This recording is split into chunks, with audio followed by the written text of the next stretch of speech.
Today, I'm going to expand on the concept of biological apostasy. Essential to throwing off the mantle of goddess worship is the ability for you as an individual to choose, and here is where determinism comes into play.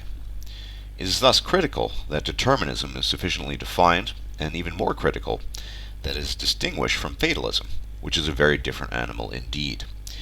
The distinction between determinism and fatalism is all the more important because one of the criticisms you will often hear is that we are in fact part-time fatalists, believing that women are forever trapped in one form of comportment, with men being uniquely endowed with the ability to diverge from rigid behavioral patterns. Of course, neither claim is true, and to understand this, we require a fuller understanding of what it means to be a biological determinist, and how this is distinguishable from any form of fatalism.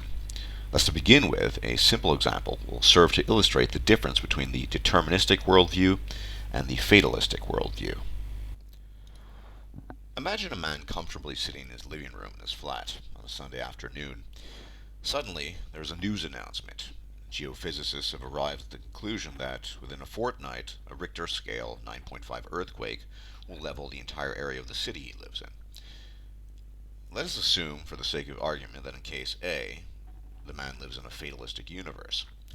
He hears the announcement, it passes through his ears, and he goes about his business as if nothing had happened. On Monday, he goes to work as usual, and his routine remains the same until the fortnight is up, upon which his home is leveled to the ground, and he dies in the collapse. Now, this does not seem remarkable in and of itself, but in fact it is quite remarkable. What's off in the picture? This is an accurate depiction of a fatalistic worldview, one in which cause and effect, and the human element of reactivity to that cause and effect, simply do not exist. The man is effectively bound to his routine, and there is no escape from it. His impending doom, ushered in by an earthquake, has no meaning in this context, since he lacks responsiveness, he lacks reactivity. All he has is routine and forward motion within that routine. Of course, anyone with a brain knows that this is not how the world actually works, hence the patent falsehood of such a scenario, which leads us to case B. The same man hears the message and immediately jumps out of his couch, remembering that his brother has a spare room in his house on the opposite end of the country, calls him, makes arrangements to temporarily move in with him, and does not go to work on Monday, but instead calls in sick, packs his bags. By Wednesday he's on a plane, and by Thursday he's already moved in with his brother. The fortnight is up, his home and city is leveled to the ground, but he is thousands of kilometers away, and thus escapes unscathed. It is case B, not case A, that should instantly come to mind as the far more familiar, never mind likely scenario, where A represents fatalism and B represents determinism. In fact, to the attentive mind, the fatalistic depiction is completely absurd because virtually no human being acts in this manner. Determinism is thus a model of behavior which is rooted in the reactivity of individuals to external stimuli. Biological determinism is simply an extension of that model, taking into account the biological urges and drives will serve as the primary engine of reaction to those stimuli. When we speak of the biological, we are speaking of two governing forces of biology, namely survival and reproduction, in that order, though the two often coincide and can sometimes be considered the same, depending on the context. Human behavior, be it male or female, will thus be limited by those two forces.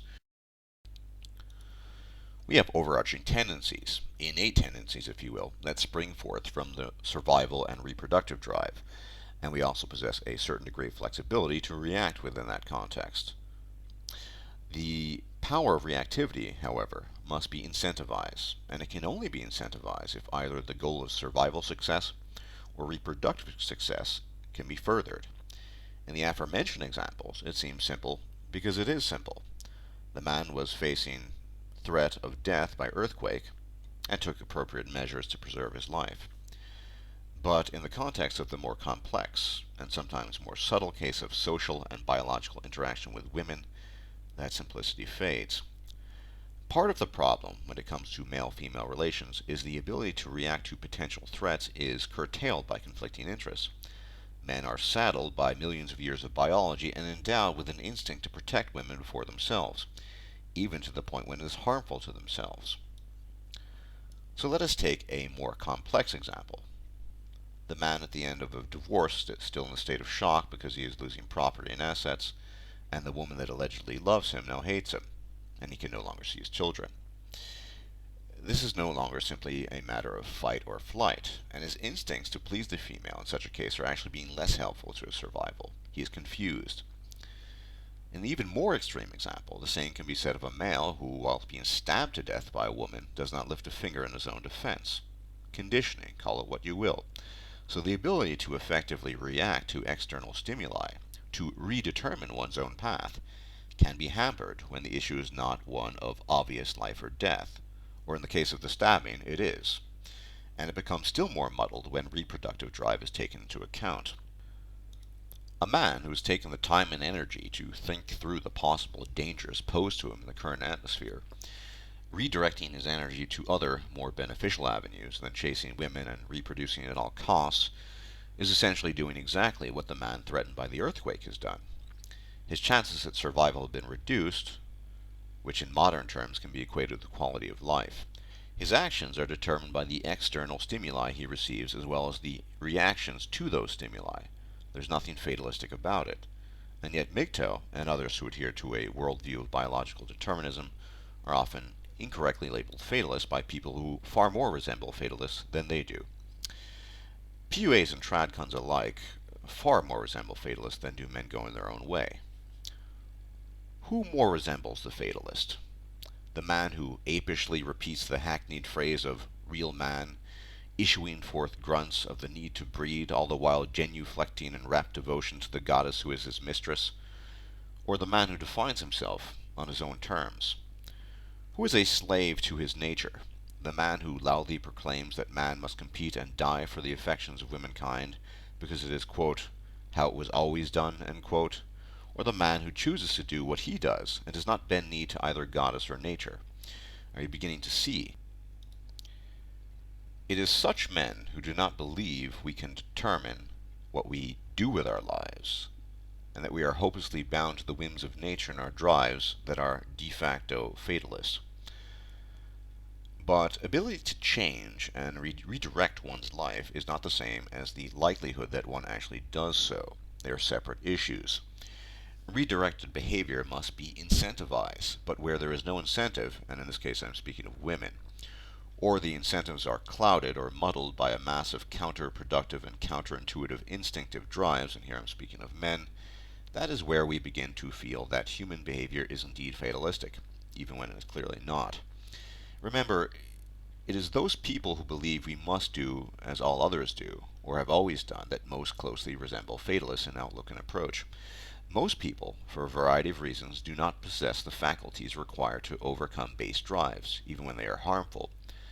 But the more salient point here is that either way, a redirection of behavioral patterns as a response to external circumstances must be incentivized, and it is here where we run into difficulties.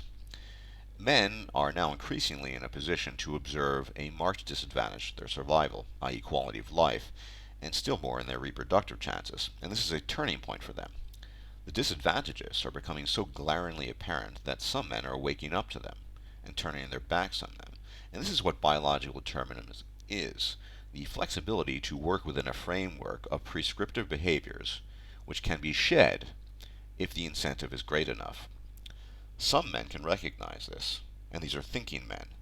Most men cannot. But what of women? That is the question, and is directly related to the issue of equality and equality under the law. As mentioned just prior, women by and large have little to no incentive to change their behavior, because neither their survival nor their reproductive rights, nor reproductive chances for that matter, have been adversely affected. Without an incentive, neither male nor female will move outside of prescriptive behavioral patterns.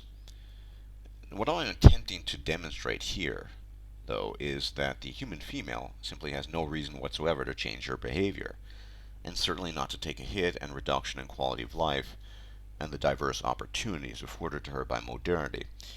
It is not that she cannot, but rather that there is simply no reason to do so. This is why it is highly unlikely, to near impossible, that women will accept the premise that they should enjoy equality under the law, or equality of any sort, when it is of no benefit to them, neither to their survival or reproduction. especially because it would mean a net reduction in their quality of life. Simply put, things would be worse than better. If circumstances changed, this too might change as well. But there's no real light at the end of the tunnel we currently find ourselves in, and no trends that are promising enough to prophesize otherwise. It is thus only men in this era who will be receptive to the circumstances they find themselves in, and even then it would only be a small number. The thinking men, with others continuing to follow the trend of behavioral patterns that have become destructive in the modern context. The thinking man is the biological apostate. He has shorn off the mandates nature has set upon him and moved forward into uncharted territory, unbound and free to do as he pleases.